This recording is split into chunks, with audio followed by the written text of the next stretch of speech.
Jehoshaphat allies with Ahab. Now Jehoshaphat had great riches and honor, and he made a marriage alliance with Ahab. After some years he went down to Ahab in Samaria. And Ahab killed an abundance of sheep and oxen for him and for the people who were with him, and induced him to go up against Ramoth-gilead. Ahab king of Israel said to Jehoshaphat king of Judah, "Will you go with me to Ramoth-gilead?" He answered him, "I am as you are, my people as your people. We will be with you in the war." And Jehoshaphat said to the king of Israel, "Inquire first for the word of the Lord." Then the king of Israel gathered the prophets together, 400 men, and said to them, "Shall we go to battle against Ramoth-gilead, or shall I refrain?" And they said, "Go up, for God will give it into the hand of the king." But Jehoshaphat said, "Is there not here another prophet of the Lord of whom we may inquire?" And the king of Israel said to Jehoshaphat, "There is yet one man by whom we may inquire of the Lord, Micaiah the son of Imlah, but I hate him, for he never prophesies good concerning me, but always evil." And Jehoshaphat said, "Let not the king say so." Then the king of Israel summoned an officer and said, "Bring quickly Micaiah the son of Imlah." Now the king of Israel and Jehoshaphat the king of Judah were sitting on their thrones, arrayed in their robes. And they were sitting at the threshing floor at the entrance of the gate of Samaria, and all the prophets were prophesying before them. And Zedekiah the son of Chenaanah made for himself horns of iron and said, "Thus says the Lord, with these you shall push the Syrians until they are destroyed." And all the prophets prophesied so and said, "Go up to Ramoth-gilead and triumph. The Lord will give it into the hand of the king." And the messenger who went to summon Micaiah said to him, "Behold, the words of the prophets with one accord are favorable to the king. Let your word be like the word of one of them, and speak favorably." But Micaiah said, "As the Lord lives, what my God says, that I will speak." And when he had come to the king said to him, "Micaiah, shall we go to Ramoth-gilead to battle, or shall I refrain?" And he answered, "Go up and triumph, they will be given into your hand." But the king said to him, "How many times shall I make you swear that you speak to me nothing but the truth in the name of the Lord?" And he said, "I saw all Israel scattered on the mountains, as sheep that have no shepherd. And the Lord said, These have no master, let each return to his home in peace."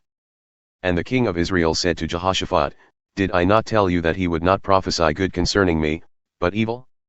And Micaiah said, "Therefore hear the word of the Lord, I saw the Lord sitting on his throne, and all the host of heaven standing on his right hand and on his left. And the Lord said, Who will entice Ahab the king of Israel, that he may go up and fall at Ramoth-gilead?"